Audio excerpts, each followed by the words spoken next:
प्रदेश अध्यक्ष का औपचारिक अब ऐलान हो चुका है। पंकज चौधरी के नाम का ऐलान हुआ है और इसके साथ ही पीयूष गोयल ने नाम का ऐलान कर दिया है। तो सीएम योगी भी कार्यक्रम में मौजूद, doctor Ram Manohar Lohia law university में कार्यक्रम और डिप्टी सीएम ब्रजेश पाठक केशव मौर्य भी रहे मौजूद। बड़ी अपडेट आपको बता रहे हैं, जहां पर यूपी बीजेपी प्रदेश अध्यक्ष का औपचारिक ऐलान हो चुका है। पंकज चौधरी के नाम का ये ऐलान हुआ, पीयूष गोयल ने नाम का ऐलान किया है।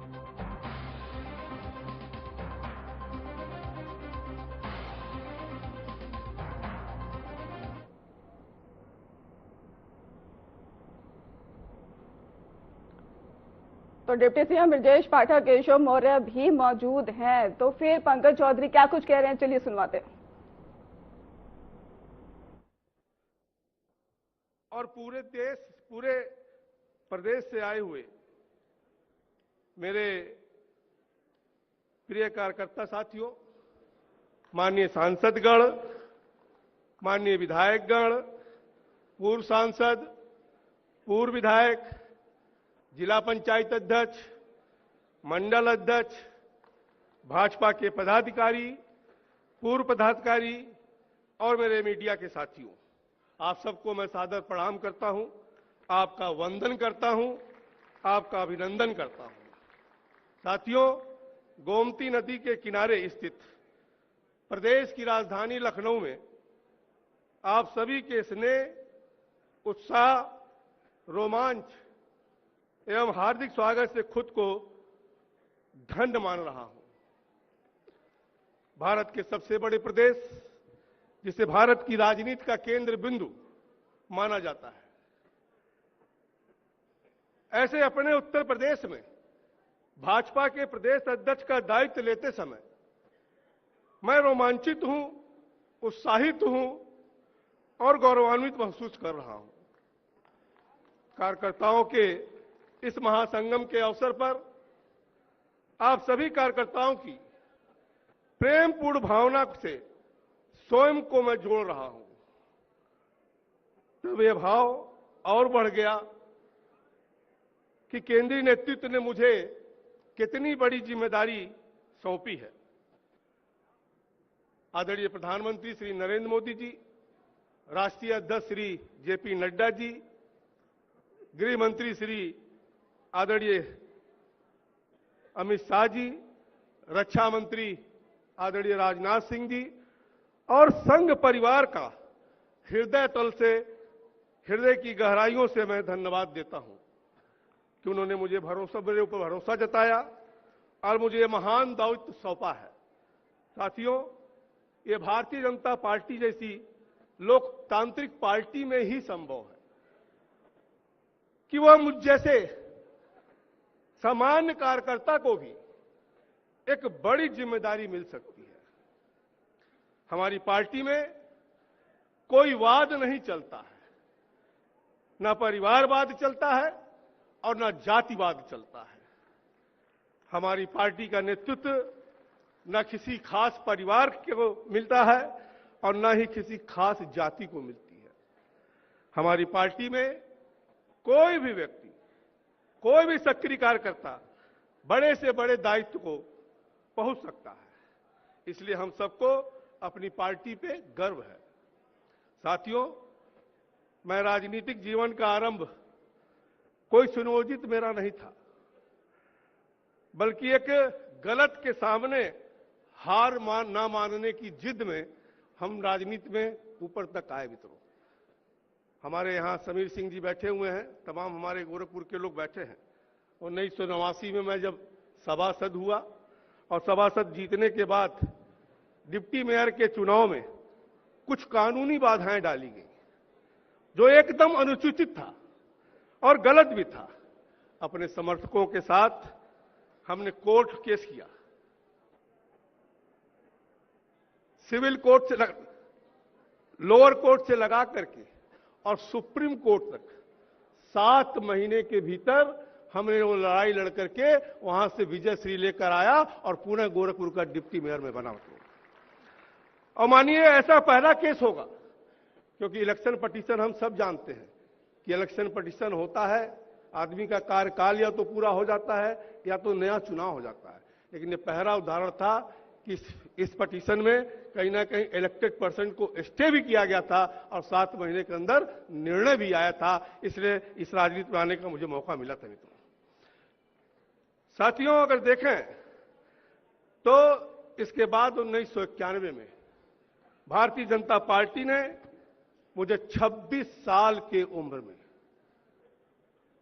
26 साल के उम्र में भारतीय जनता पार्टी ने मुझे महाराजगंज से पहली बार लोकसभा चुनाव लड़ने का आदेश दिया और महाराजगंज का लोकसभा प्रत्याशी बना। और 1991 से लेके आज चुनाव 1991 और 2000 तो अपने संबोधन में ही पंकज चौधरी साफ तौर पर बीजेपी का धन्यवाद करते नजर आए। वहीं उत्तर प्रदेश बीजेपी को नया ही नेतृत्व मिल गया है। आपको बता दें कि इस संबंध में ही औपचारिक घोषणा केंद्रीय मंत्री पीयूष गोयल ने मुख्यमंत्री योगी आदित्यनाथ की मौजूदगी में की है। घोषणा के दौरान ही पार्टी पदाधिकारियों और कार्यकर्ताओं में उत्साह देखने को मिला है। मुख्यमंत्री योगी आदित्यनाथ ने पंकज चौधरी को बधाई देते हुए कहा है कि उनके नेतृत्व में संगठन और अधिक मजबूत होगा और सरकार की जन कल्याणकारी योजनाएं जन जन तक पहुंचेगी। और नवनियुक्त प्रदेश अध्यक्ष पंकज चौधरी ने पार्टी नेतृत्व का भी आभार जताते हुए कहा कि वे संगठन को बूथ स्तर तक ही सशक्त करने और आगामी चुनावों में बीजेपी को ऐतिहासिक जीत दिलाने के लिए पूरी निष्ठा से कार्य करेंगे। इस दौरान ही सीएम योगी ने क्या कुछ कहा है, चलिए सुनवाते हैं। नवनिर्वाचित प्रदेश अध्यक्ष के रूप में श्री पंकज चौधरी जी का आप सभी कार्यकर्ताओं की ओर से हृदय से स्वागत करता हूं, अभिनंदन करता हूं।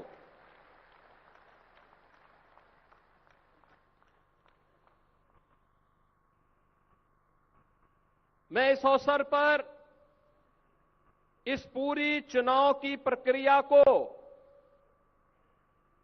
सकुशल निर्विघ्न तरीके से संपन्न करने के लिए, निर्विवाद रूप से संपन्न करने के लिए डॉक्टर महेंद्र नाथ पांडे जी को, प्रदेश अध्यक्ष के निर्वाचन अधिकारी माननीय पीयूष गोयल जी को और संगठन पर्व के राष्ट्रीय अधिकारी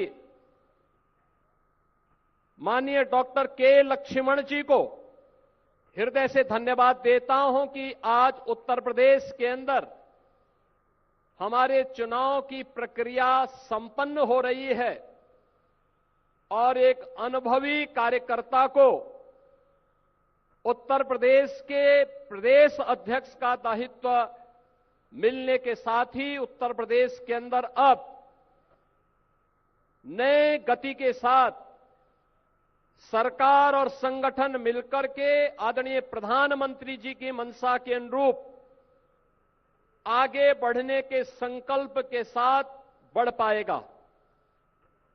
बहनों और भाइयों, मैं इस अवसर पर धन्यवाद दूंगा चौधरी भूपेंद्र सिंह जी को, जो पिछले 3.5 वर्ष से प्रदेश अध्यक्ष के रूप में अपने दायित्वों का निर्वहन करते हुए प्रदेश के अंदर हर एक उन कार्यक्रमों को गति प्रदान करने में अपना योगदान दे रहे थे। इस दौरान प्रदेश तमाम चुनौतियों का सामना करते हुए आगे बढ़ा और आज नवनिर्वाचित अध्यक्ष के चुनाव के साथ संगठन पर्व का यह दायित्व उत्तर प्रदेश के अंदर अपनी पूर्णाहुति की ओर अग्रसर हो चुका है। लेकिन नए दायित्व के कार्य हम सबके सामने नई चुनौती। मैं उत्तर प्रदेश के एक एक कार्यकर्ता की तरफ से आदरणीय पंकज चौधरी जी का बहुत बहुत अभिनंदन करता हूं, बधाइयां देता हूं। और मैं अपने नेतृत्व का आदरणीय प्रधानमंत्री नरेंद्र मोदी जी का, आदरणीय राष्ट्रीय अध्यक्ष नड्डा जी का हृदय की गहराइयों से बहुत बहुत आभार प्रकट करता हूं। संगठन पर्व को जिस ढंग से भारतीय जनता पार्टी नेतृत्व ने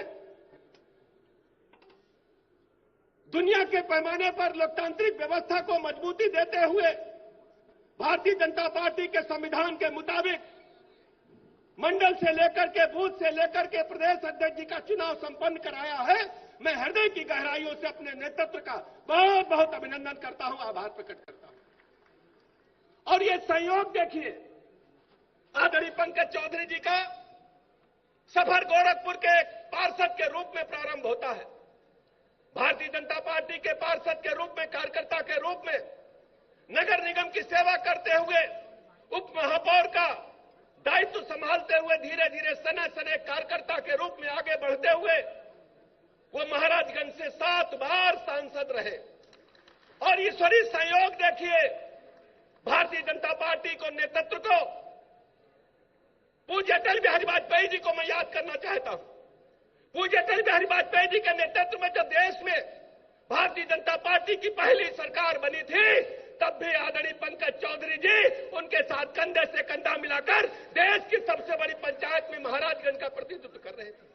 और आज देखिए, जब दुनिया के सर्वाधिक लोकप्रिय नेता आदरणीय नरेंद्र मोदी जी हमारे प्रधानमंत्री जी के रूप में काम कर रहे हैं, तो पंकज चौधरी जी उनके मंत्रिमंडल में कंधे से कंधा मिलाकर काम कर रहे हैं। मैं आदरणीय पंकज चौधरी जी को जिस ढंग से उन्होंने कार्यकर्ता के भाव से पूरे क्षेत्रवासियों का, प्रदेशवासियों का दायित्व स्वीकार करते हुए, आशीर्वाद लेते हुए काम किया है, मैं बहुत बहुत अभिनंदन करता हूं। पंकज चौधरी जी के नेतृत्व में बहुत सरल, बहुत सादगी से परिपूर्ण, जिनका राजनीतिक जीवन जैसे कमल खिला हुआ, उसी कमल की तरह, पंकज का मतलब कमल होता है, तो वह कमल की तरह खिला हुआ है। और आज उनके अध्यक्ष बनने पर मंच से मैं यहां, चूंकि मंडल अध्यक्ष से लेकर के सभी प्रदेश भर का नेतृत्व है, और माननीय संगठन महामंत्री माननीय धर्मपाल जी, जिन्होंने लगातार संगठन के काम को एक अलग गति देने का काम किया है, अगर उनका नाम नहीं लूंगा तो सब कुछ अधूरा रह जाएगा। मैं आप सभी कार्यकर्ताओं से आज के दिन यही कहूंगा, अब तो 2025 के 14 दिसंबर के बाद अब 2027 का विधानसभा का चुनाव हमारे आप सबके सामने है। आदरणीय पंकज चौधरी जी के नेतृत्व में 2017 का रिकॉर्ड तोड़ करके 325 से भी अधिक सीटें जीत करके समाजवादी पार्टी के फर्जी पीडीए की धज्जियां उड़ा देने का संकल्प लेकर के आज आप सब यहां से जाएंगे, यह मैं आप सबका आह्वान करूंगा।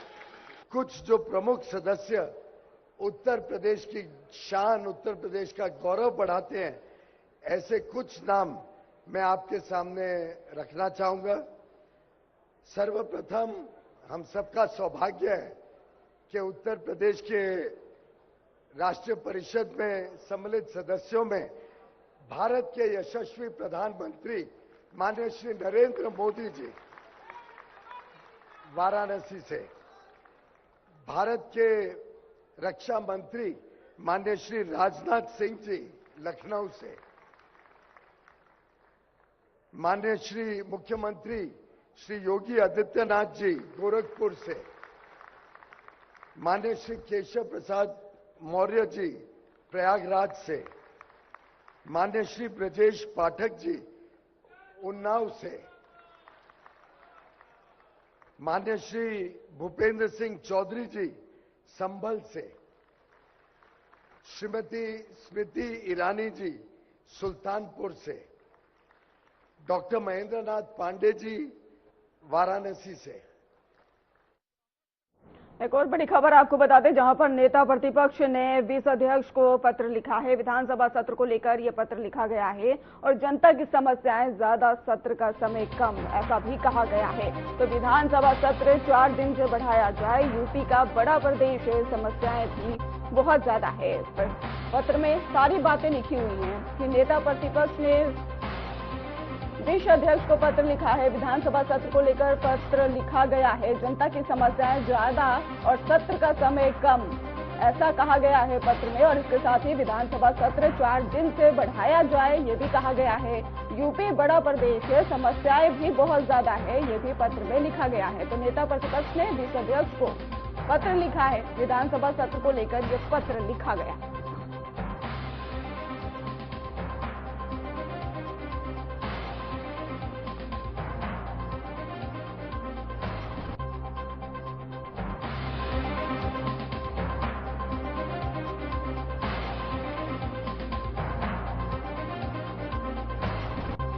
नेता प्रतिपक्ष ने 20 अध्यक्ष को पत्र लिखा है। विधानसभा सत्र को लेकर पत्र लिखा गया है। पत्र में जनता की समस्या ज्यादा है, सत्र का समय कम है, ऐसा लिखा गया है। और विधानसभा सत्र 4 दिन से बढ़ाया जाए, ये भी पत्र में लिखा गया है। चलिए रुक करते हैं अगली खबर की ओर, जहां पर कौशाम्बी जनपद के सराय अकिल थाना क्षेत्र अंतर्गत ही कनेली कस्बा से 12 ब्लॉक की ओर जाने वाली नहर में एक युवक का शव बोरे के अंदर मिलने से पूरे इलाके में सनसनी फैल गई है। शव मिलने की सूचना ग्राम प्रधान मवई द्वारा ही पुलिस को दी गई, जिसके बाद ही भारी पुलिस बल मौके पर पहुंचा। और मौके पर पुलिस ने देखा कि नहर में एक बोरे में ही बंद युवक का शव पड़ा हुआ है। शव से ही करीब 200 मीटर आगे नहर के पास एक प्लेटिना मोटरसाइकिल खड़ी मिली और जिससे मामला और ज्यादा अधिक संदिग्ध हो गया। पुलिस ने ही शव को बाहर निकलवाकर तलाशी ली तो मृतक की जेब से एक पर्स बरामद हुआ है। पर्स में ही मौजूद पहचान पत्र से मृतक की पहचान सुरेंद्र कुमार के रूप में की गई है।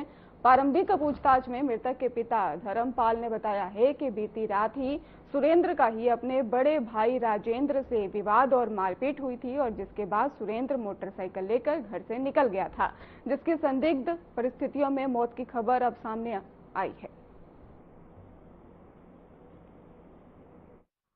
थाना सरायकिल को सूचना मिली कि मवई के पास कच्ची नहर है सड़क के किनारे, जिसमें एक व्यक्ति की बॉडी है पड़ी हुई है।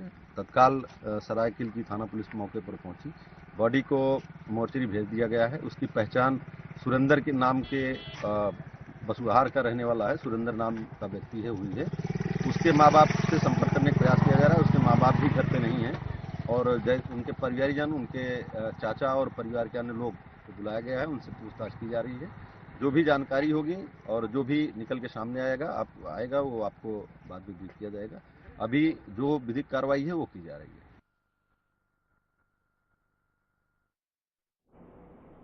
जनपद आजमगढ़ के ही जहानागंज थाना क्षेत्र अंतर्गत भुजही मोड़ के पास ही एक दर्दनाक सड़क हादसा हो गया। अनियंत्रित मारुति वैन सड़क किनारे पेड़ से जा टकराई और जिसमें सवार 2 लोगों की मौके पर ही मौत हो गई, जबकि वैन चालक गंभीर रूप से घायल हो गया है। हादसे के समय ही वैन में 3 लोग सवार थे, जिसमें से 2 लोगों की मौके पर ही मौत हो गई है। वहीं वैन चालक गंभीर रूप से घायल हो गया है। स्थानीय लोगों की मदद से ही घायल चालक को ही तत्काल जिला अस्पताल पहुंचाया गया है, जहां उसका इलाज जारी है।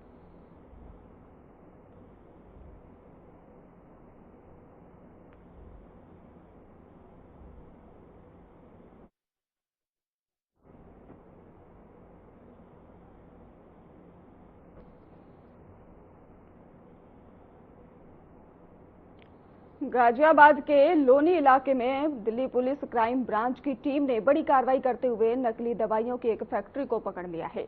पुलिस ने फैक्ट्री से ही नकली दवाइयों को जब्त कर जांच भी शुरू कर दी है। पुलिस के अनुसार इस फैक्ट्री में तैयार नकली दवाइयों को ही अलग अलग राज्यों में सप्लाई किया जाता था। इस कार्रवाई में ही 2 लोगों को हिरासत में लिया गया है, जिसमें से एक व्यक्ति दवा सप्लायर के रूप में सामने आया है। पुलिस ने बताया है कि 3 नवंबर को भी इसी गिरोह से 3 करोड़ रुपए मूल्य का ही नकली कफ सिरप भी बरामद किया गया था। और इस मामले में अब तक ही मिले सबूतों के आधार पर पता चला है कि इस फैक्ट्री के तार अलग अलग राज्यों के साथ बांग्लादेश से भी जुड़े हुए हैं और पुलिस इस गिरोह के अन्य सहयोगियों की तलाश में लगातार छापेमारी भी कर रही है।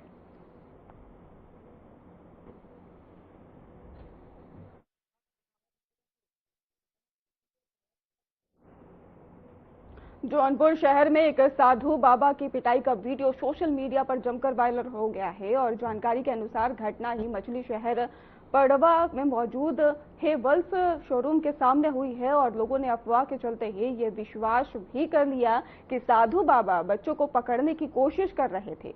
और आपको बता दें, जिसके बाद ही भीड़ ने उन्हें लाठी डंडों से पीटा। वीडियो वायरल होने के बाद सिटी कोतवाली पुलिस हरकत में आई और पूरे मामले में ही मुकदमा दर्ज कर आरोपियों की धरपकड़ में जुट गई है। पुलिस मामले की फिलहाल जांच कर रही है और वीडियो में शामिल लोगों की पहचान भी की जा रही है। आपको बताते चले कि प्रशासन ने नागरिकों से ही अफवाहों पर विश्वास न करने और सवाल होने पर ही ये सीधे पुलिस से संपर्क करने की भी अपील की है। आज दिनांक 13 दिसंबर 2025 थाना कोतवाली के अंतर्गत एक वीडियो संज्ञान में आया, जिसमें 2 व्यक्ति जो कि बाबा की वेशभूषा में थे, उन्हें कुछ अज्ञात व्यक्तियों द्वारा बेल्ट डंडे से पीटा जा रहा था।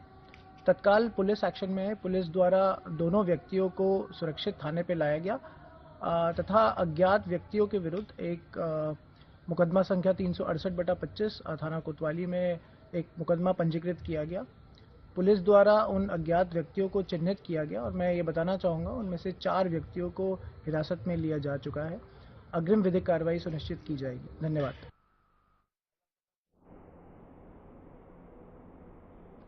उत्तर प्रदेश में घना कोहरा और कड़ाके की ठंड। ग्रेटर नोएडा यमुना एक्सप्रेसवे पर आज सुबह घने कोहरे की मोटी चादर देखी गई है, जिससे वाहनों को रोंगते हुए यहां पर जो रेंगते हुए वाहन भी दिखाई दिए हैं। अयोध्या की बात करें तो सुबह शहर में ही स्मॉग की मोटी परत ने ही वातावरण को ढक लिया। और वहीं अगर गाजियाबाद की बात करते हैं तो कोहरे और तापमान में गिरावट के कारण ठंड बढ़ गई है।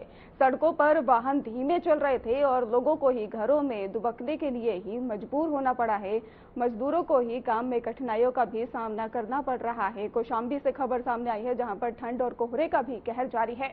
विजिबिलिटी बेहद कम है और बांदा की बात की जाए तो पहाड़ों में लगातार बर्फबारी और पूर्वी उत्तर प्रदेश के जिलों में भी ठंड ने दस्तक दी है। लोग जगह जगह आग जलाकर गर्म सेक लेने की कोशिश कर रहे हैं। और बुलंदशहर की बात करते हैं, कोहरे की चादर में ही लिपटा क्षेत्र नजर आया। वाहनों की रफ्तार धीमी नजर आई, विजिबिलिटी कम और चालक लाइट जलाकर ही चलने पर मजबूर दिखाई दिए। पहासू क्षेत्र में भी घने कोहरे ने जनजीवन प्रभावित किया है। प्रशासन ने लोगों और वाहन चालकों से सावधानी बरतने और सुरक्षित संचालन की भी अपील की है। तो तस्वीरें हम आपको दिखा रहे हैं। उत्तर प्रदेश में घना कोहरा छाया हुआ है। अयोध्या की बात करें तो अयोध्या में भी घने कोहरे की चादर देखने को मिली। कौशाम्बी, गाजियाबाद से भी हम आपको तस्वीर दिखा रहे हैं। ग्रेटर नोएडा की तस्वीरें साफ तौर पर, जहां पर विजिबिलिटी बिल्कुल कम ही नजर आई है। और इसके साथ ही बांदा में भी सेम तस्वीरें देखने को मिली। बुलंदशहर की बात करें तो वहां पर भी घने चादर कोहरे की साफ तौर पर देखने को मिली है, जिसके चलते लोगों को वाहन चलाने में भी परेशानियों का सामना करना पड़ रहा है। और इसके साथ ही लाइटों का भी इस्तेमाल जो है वो किया जा रहा है, तो दुर्घटनाएं होने की भी संभावना लगातार बढ़ती जा रही है। इसके साथ ही प्रशासन जो है अपील करता नजर आ रहा है कि बच्चे और बुजुर्ग अपना ख्याल रखें और ठंड के समय में बहुत ज्यादा जरूरी काम होने पर ही घर से बाहर निकलें।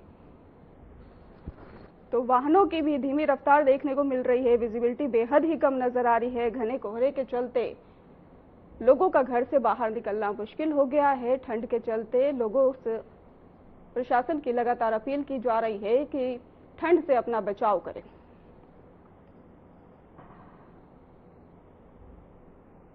फिलहाल खास बुलेटिन में बस इतना ही। आगे की खबरों के लिए आप देखते रहिए हमारा चैनल। धन्यवाद।